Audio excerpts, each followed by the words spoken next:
ময়নার বাগচার তৃণমূল কর্মীকে মারধরের অভিযোগের তীর বিজেপির দিকে। অভিযোগ অস্বীকার বিজেপির। আজ ময়নার বাগচার আড়ংকিয়ারানা গ্রামের কালীতলা বুথে রাজনৈতিক গণ্ডগোল। আগামী 25শে মে তমলুক লোকসভা কেন্দ্রের নির্বাচন। লোকসভা ভোটের প্রাক্কালে আবারও উত্তপ্ত হল ময়নার বাগচা। রাজনৈতিক গণ্ডগোলে আহত তৃণমূল কর্মী, এমনই অভিযোগ। ভর্তি ময়না ব্লক প্রাথমিক স্বাস্থ্য কেন্দ্রে। এই ঘটনায় তৃণমূল অভিযোগের আঙুল তুলেছেন বিজেপির দিকে। অপরদিকে বিজেপি নেতৃত্ব এই অভিযোগ অস্বীকার করেছেন। এই ঘটনা প্রসঙ্গে তৃণমূল এবং বিজেপির নেতৃত্বগণ কি জানিয়েছেন শোনাবো আপনাদের। পার্টির কর্মসূচি ছিল, ওই আমি ক্যাম্পে বসেছিলাম। কোন পার্টি? তৃণমূল পার্টি, তৃণমূল কংগ্রেসের পক্ষ থেকে কিছু ব্যানার টাঙানো হবে। কোন জায়গায়? আমার 240 নম্বর বুথ কালীতলা, কোন অঞ্চল? 8 নম্বর অঞ্চল, বাচ্চা বাগচা। হ্যাঁ কালীতলা বুথ। হ্যাঁ, কালীতলা আড়ংকিয়ানা। হ্যাঁ, ওই উত্তম সিংয়ের নেতৃত্বে ওরা সব করেছে, এবং উত্তম সিং অগ্নির অস্ত্র এবং ওই রড ওর নেতৃত্বে এইসব আমাদেরকে, আমি আমার ঘরের কাছে বসে আছি ক্যাম্পে। আমাদের একটা সেই ছোটো থেকে ফ্ল্যাগ টাঙানোর জন্য একটু খাবার দেওয়া হয়েছিল, সেইখানে এসে মারধর বেধাড়কে আমার পাটা খড়া করে দিয়েছে। কি দিয়ে মারছে? ওই রড দিয়ে। কারা মেরেছে? ওই উত্তম সিংয়ের লোকজন, তৃণমূলের লোক, বিজেপির লোক? বিজেপির লোকজন মেরেছে। আপনি তৃণমূল করেন? হ্যাঁ, আমি তৃণমূল করি। আপনাদের একটা কর্মসূচি ছিল? হ্যাঁ হ্যাঁ হ্যাঁ, আমাদের বুথরা এবং ওই আমার পাশের একটা বুথ, ওই সেই তাদের গাছে কেন ফ্ল্যাগ বাঁধছি কেন্দ্র করে ওরা লোকজন নিয়ে এসে আমার উপরে অ্যাটাক করে মারছে, এবং আমার ভাই ছিল ওকেও মারেছে বেধাড়কা। কোন জায়গাটা ওটা? ওটা কালীতলা 240 নম্বর বুথ, কালীতলা আড়ংকিয়ানা। আপনার নাম? আমার নাম টোকন মণ্ডল, গ্রামের নাম? আড়ংকিয়ানা।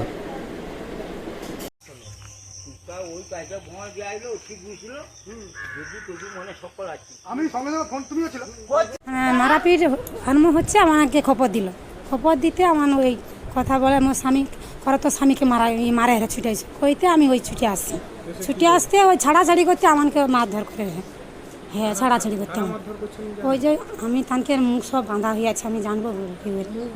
হ্যাঁ, সব মুখ বাঁধা রইলে আমি তো চিনতে পারবো নি। তো মানে কি দিয়ে মারধর করছে? ওই সব লোহা দিয়ে, রড? হ্যাঁ রড দিয়ে সব মারাপিট করে, ডাং দিয়ে মারাপিট করে সব।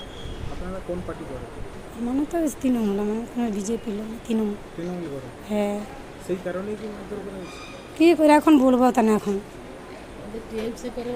ওদের তো রাগ আছে, ওদের মোদের উপরে তো রাগ আছে। এটা কিছু রাগ নেই। আপনার স্বামীর নাম? টোকন মণ্ডল, যে পা খড়া করছে। বাড়ি বাড়ি? বাড়িও আড়ংকিয়ানা। আপনার নামটা? শ্যামলী মণ্ডল। কালীতলা বুথ 240 নম্বর বুথ। আমাদের একটা কর্মসূচি ছিল, তৃণমূলের কর্মসূচি ছিল।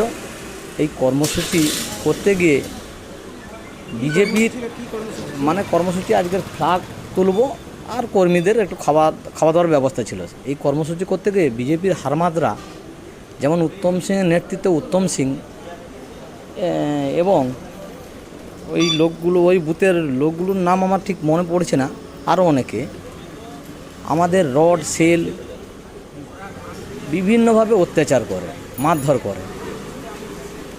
সেই মারধরের ফলে আজকে আমাদের দুজন কর্মী অসুস্থ, যেমন আমি আর ওই ছেলেটা। আমি মিডিয়ার কাছে বলবো যে যাতে পরবর্তী সময়ে এসব জিনিস না হয়, তার জন্য আপনারা একটু দেখুন, এবং প্রশাসনের কাছে বলবো এর বিরুদ্ধে রুখে দাঁড়ান। এই বলে। আপনার নাম? আমার নাম বিমল মণ্ডল, বাড়ি? বাড়ি আন্দারিয়া। আজকে বাগচা এলাকার কালীতলা বুথে, সেখানে আমাদের দলীয় সমস্ত কর্মী, নেতৃত্ব, সমর্থকরা আজকে পতাকা বাঁধছিল, তো শান্তিপূর্ণভাবেই। হঠাৎ করে দুপুর প্রায় 1:30-2 নাগাদ বিজেপি আশ্রিত একদল দুষ্কৃতী, প্রায় 20-25 জনের টিম, তারা এসে সেখানকার চেয়ার টেবিল ভাঙচুর করা, সেখানকার তারা কয়েকজন মিলে রান্নাবান্না করছিল, তাদের সেই কড়াই খুন্তি সেগুলোকে জলে ফিকে দেওয়া, এবং আমাদের টোকন মণ্ডল, একেবারে সক্রিয় দলীয় কর্মী পিতা পান্নালাল মণ্ডল, তার পায়ে একেবারে ধারালো কিছু দিয়ে পাত দিয়ে আঘাত করেছে এবং সেই জায়গায় প্রচণ্ড ব্লিডিং হয়েছে। তো পুলিশ গিয়ে তাকে উদ্ধার করেছে এবং সেখানে ভীষণভাবে তাণ্ডবলীলা প্রায় আধ ঘন্টার উপর ধরে তারা চালিয়েছে। এবং এখানে সশস্ত্র বাহিনী, বিজেপি আশ্রিত দুষ্কৃতীরা সশস্ত্র, তাদের হাতে আগ্নেয়াস্ত্র ছিল, লাঠি ছিল, পাত ছিল, লোহার পাত ছিল, সেগুলো নিয়ে তারা চড়াও হয়েছে, আক্রমণ করেছে। এবং এই পান্নালাল মণ্ডলের ছেলে, যে আমাদের টোকন মণ্ডল, তিনি গুরুতর অসুস্থ অবস্থায় ওই হসপিটালে ভর্তি আছেন, আমরা দেখতে এসেছি। তো তার পায়ে ভীষণ রকমের চোট হয়েছে, একটা বেশ বড় কাটা হয়ে গেছে, সেখান থেকে প্রচণ্ড ব্লিডিং হয়েছে এবং ডাক্তারবাবুরা স্টিচ করছেন। তো আমি ময়না ব্লক তৃণমূল কংগ্রেসের পক্ষ থেকে আমি এর তীব্র নিন্দা করছি যে এখানে জঙ্গলে রাজত্ব চলছে। তাছাড়াও আমাদের এক কর্মীকে তারা অপহরণ করে নিয়ে গেছিল মোটরসাইকেলে। বিমল বলে আর একজন কর্মীকে, তাকেও মারধর করেছে। এই তাণ্ডবলীলা শুরু হয়েছে। এর আগেও এরা একটা আত্মহত্যার ঘটনাকে, দীনবন্ধু মিদ্দার আত্মহত্যার ঘটনাকে নিয়ে প্ররোচনা তৈরি করেছিল, সেটা হাইকোর্টে গিয়ে ওদের মুখ পোড়া হয়েছে। তারপরেও রাজনৈতিকভাবে রাজনৈতিক লড়াই করতে না পেরে তারা এই ধরনের হামলা চালাচ্ছে। আমি পুলিশ প্রশাসনকেও বিলম্বে বলবো যে এর বিরুদ্ধে ব্যবস্থা নিতে হবে। এটা কোন রাজত্বে আমরা বাস করছি? তো আমরা নিশ্চিতভাবে আমরা এর দাবি করছি যে যাতে করে পুলিশ প্রশাসন, যারা দোষী, প্রকৃত দোষী, যারা এই তাণ্ডবে, যে টিমটা প্রায় 20 থেকে 25 জন এই সংঘবদ্ধভাবে আক্রমণ চালিয়েছে, তাদেরকে শনাক্ত করে অবিলম্বে গ্রেপ্তার করতে হবে। এটা বলি শুনুন, একটা ঘটনা আমিও শুনেছি, প্রায় 3টে সাড়ে 3টে নাগাদ ঘটনা ঘটেছে বলে শুনেছি আমি। তখন আমি ময়নার নাম, উনি শুনেছি নাকি আমার নাম নিচ্ছে। এখন যেটা ঘটনা হয়েছে যে তৃণমূল কংগ্রেসের বেশ কিছু বহিরাগত লোক নির্জন নিয়ে এসে ওখানে একটা ফ্ল্যাগ টাঙানোর প্রোগ্রাম করছিল, কিন্তু যাদের বাড়ির মানে গাছে লাগা ছিল তারাই প্রতিবাদ করে, কিন্তু প্রতিবাদ ওনাদের কথা না শুনে তাদেরকে মানে ঘাড় ধাক্কা দেয়, তাদেরকে দেখে নেওয়া, শাসানি দেয়, হ্যানত্যান মুক্তম করে। তখন এখানকার মানুষ ক্ষিপ্ত হয়ে একদম দলমত নির্বিশেষে যে আমার বাড়িতে আমার গাছে লাগাবে, আমার অনুমতি বিহীনে, আমি বিজেপি করি, আমার ঘরে তৃণমূলের ফ্ল্যাগ লাগাবে, এটা ওনারা মেনে নিতে পারেনি। এরই পরিপ্রেক্ষিতে ওনাকে একটু বকাবকি করে তারপরে ওনাদের একটা যে ক্যাম্প করেছিল, আজকে আমরা জানতাম না, যে জায়গাটা আমি পরে শুনেছি যে ক্যাম্প করেছিল, সেটা একদম মানুষ সেখানে বসবাস নেই, একদম ভেতর জায়গায়, যেটা তৃণমূল কংগ্রেস মানে এই বোম বন্দুক জমা রাখে এরকম একটা জায়গায়, সে সন্ত্রাসের পরিবেশ।